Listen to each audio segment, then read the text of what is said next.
வணக்கம் மக்களே. இன்று நாம் காண இருப்பது சித்தர் சிவவாக்கியர் பாடல்கள் பகுதி 16. பாடல் 86. பருகியோடி உம்முளே பறந்து வந்த வெளிதனை நிறவியே நினைந்து பார்க்கில் நின்மலம் அதாகுமே. உருகி ஓடி எங்குமாய் ஓடும் ஜோதி தன்னுளே கருதடா உனக்கு நல்ல காரணமது ஆகுமே. எல்லா பொருட்களையும் தனக்குள்ளே அடக்கிய பரம்பொருள் என்னும் வெளியானது உன் உடம்பிற்குள்ளும் உள்ளது. அதையே நீண்ட நேரம் நினைந்து தியானம் செய்தால் குற்றம் இல்லாத தூய்மையான உணர்வு உண்டாகும். எங்கும் பறந்து ஓடும் பரம்பொருளாகிய ஜோதி உன் உள்ளேயும் இருப்பதை கருதினால் உனக்கு நற்கதி கிடைக்க வல்ல காரணமாக அதுவே அமையும் என்கிறார். எத்தனை அருமையான பாடல்! பாடல் 87. சோதி பாதியாகி நின்று சுத்தமும் பழித்து வந்து போதியாத போதகத்தை ஓதுகின்ற பூரணா வீதியாக ஓடி வந்து விண்ணடியின் ஊடு போய் ஆதிநாதன் நாதனென்று அனந்த காலம் உள்ளதே. இதன் பொருள், அகண்ட ஜோதியில் பாதி அளவு ஆகி வந்து சுத்தம் மிகுந்து வேறு யாரும் போதிக்காத ஞானத்தை ஓதிய தட்சிணாமூர்த்தியாகிய பூரணனே, உம் உபதேசம் பல வீதிகளிலும் சென்று விண் வழியாக ஊடுருவி பல காலமும் கடந்து ஆதிகுருநாதன் சொல்லியது என்று பல காலமாக விளங்கி வருகின்றது. இங்கு விளக்கமாக பார்த்தால் எங்கும் பரவிய பொருள் ஓர் உருவம் எடுத்ததால் பாதியளவு ஜோதி என்று சொல்லுகின்றார் போலும். பூரணம் என்றால் எங்கும் நிறைந்து பரவிய பொருள் என்பது பொருளாகும். பாடல் 88. இறைவனால் எடுத்த மாடத் தில்லையம்பலத்திலே அறிவினால் அடுத்த காயம் அஞ்சினால் அமர்ந்ததே. கருவில் நாதம் உண்டு போய் கழன்றவாசல் 9 ஒருவராய் ஒருவர் கோடி உள்ளுளே அமர்ந்ததே. இறைவனால் உருவாக்கப்பட்ட மாடங்கள் நிறைந்த தில்லை அம்பலத்திலே அறிவு உள்ளடங்கிய உடல் பூதங்கள் 5 உருவானது. கருவில் சுரோனிதமாகிய முட்டையில் புகுந்து சென்று தெய்வீகமான 9 வாயிலும் கொண்டு ஒவ்வொன்றுக்கும் ஒவ்வொரு தேவர் என்று உடலில் பலர் கூடினர் என்பதை உணர்ந்து கொள்ளலாம். நாதம் என்பது முட்டை என்னும் பொருள்படும். பெண்ணின் கருமுட்டை, அதாவது சுரோனிதம் இங்கு கூறப்பட்டது. பூதங்களிலிருந்து 9 வாசலும் பிரிந்து வந்ததால் கழன்ற வாசல் என்கிறார் சிவவாக்கியர்.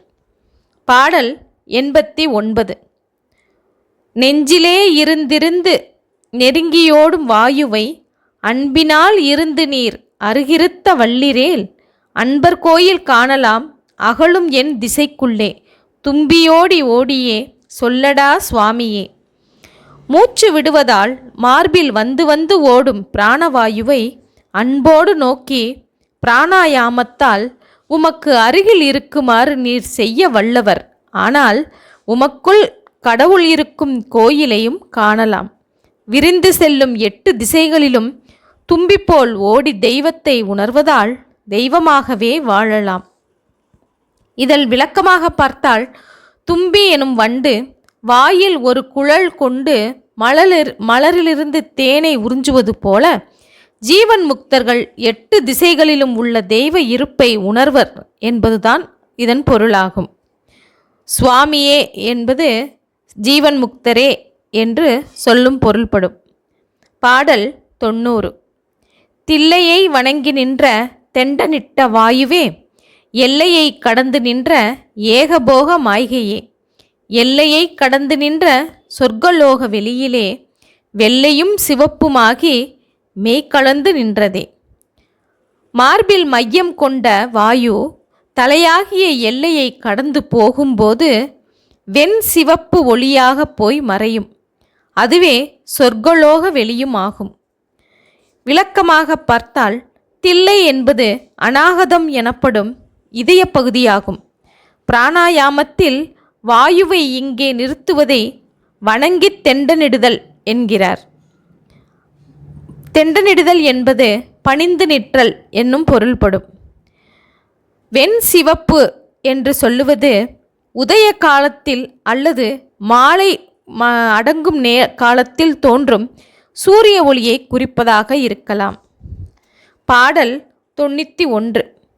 உடம்பு உயிர் எடுத்ததோ உயிர் உடம்பு எடுத்ததோ, உடம்பு உயிர் எடுத்தபோது உருவமேது செப்புவீர், உடம்பு உயிர் எடுத்தபோது உயிர் இறப்பது இல்லையே, உடம்புமெய் மறந்து கண்டு உணர்ந்து ஞானம் ஓதுமே.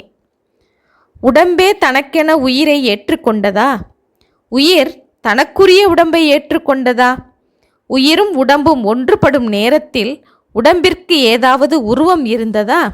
உடம்பை விட்டு உயிர் விலகிய போது உடம்பு மட்டுமே இறக்கும், உயிர் இறப்பதில்லை.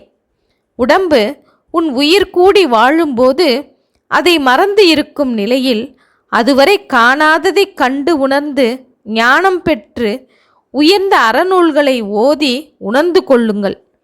இது தன்னை மறந்த லயம் என அழைக்கப்படும். பாடல் 92.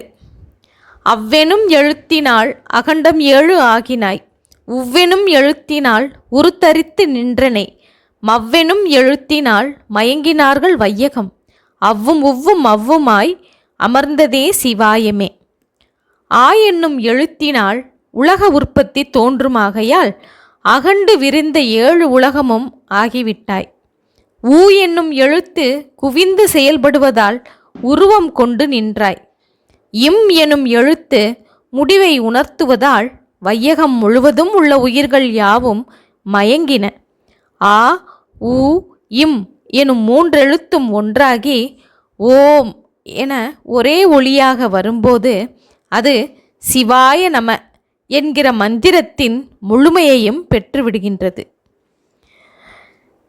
அடுத்து பாடல் 93. மந்திரங்கள் உண்டு நீர் மயங்குகின்ற மானிடர், மந்திரங்களாவது மரத்தில் ஊறல் அன்று காண், மந்திரங்களாவது மதத்தெழுந்த வாயுவை, மந்திரத்தை உண்டவர்க்கு மானமேதும் இல்லையே.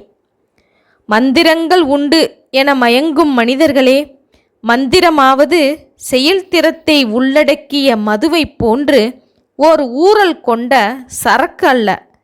மந்திரங்கள் சொல்லும்போது உள்ளே இருந்து புறப்பட்டு வருவது பிராணவாயுவே ஆகும்.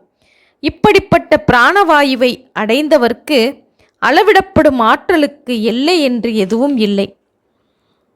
குறிப்பிட்ட மந்திர ஜபத்தினால் பலமுறை உருவேற்றி பாவனை செய்வதால் மனமும் பிராணவாயுவும் திரண்டு ஓர் எழுச்சியை உண்டு பண்ணும். அதுவே அதனுடைய மந்திரம் சொல்வதனுடைய பயன் என்பதை உணர்ந்து கொள்ளுங்கள் என்கிறார் சிவவாக்கியர். பாடல் 94. என்னவென்று சொல்லுவேன் இலக்கணம் இல்லாததை, பண்ணுகின்ற செந்தமிழ் பதம் கடந்த பண்பென, மின்னகத்தில் மின்னொடுங்கி மின்னதான வாறுபோல், என்னகத்துள் ஈசனும் யானுமல்லது இல்லையே. மந்திரமும் அதனை முறைப்படி சொல்லும் உச்சாடனமும் ஓர் இலக்கணத்திற்கு கட்டுப்பட்டவை அல்ல. செம்மையான தமிழின் பதங்களை கடந்து அவை நிற்கும். ஏனென்றால் மின்னல் சிறிதாக இருப்பினும் அதனுள்ளே சக்தி வாய்ந்த மின்னல் ஒன்று ஒடுங்கி இருக்கும். 2 மின்னலும் சேர்ந்து நம் பார்வைக்கு புலப்படும் அளவில் வெளிப்படும். அதுபோலவே சக்திமிக்க கடவுளும் சக்தி குறைந்த நானும் மனதளவில் ஐக்கியமாகி தனித்தனியாக இல்லாது இருக்கின்றோம். இதுவே மந்திர ஆற்றலுக்கும் காரணமாகும். விளக்கமாக பார்த்தால், தவம் செய்து தெளிந்த முனிவர்கள் மந்திரமாக சொல்லாது மனதார நல்லது சொன்னாலும் அல்லது தீயதாக ஏதாவது ஒன்று சொன்னாலும் அது பழித்துவிடும். இதிலிருந்து இந்த பாடலின் கருத்தை நாம் உணர்ந்து கொள்ளலாம். தவம்தான் முக்கியமே தவிர மந்திரம் முக்கியமன்று. ஓகே மக்களே, சித்தர் சிவவாக்கியர் பாடல்களை நாம் பார்த்தோம் அல்லவா? மீண்டும் இதன் தொடர்ச்சியை அடுத்த காணொளியில் காணலாம். நன்றி, வணக்கம்.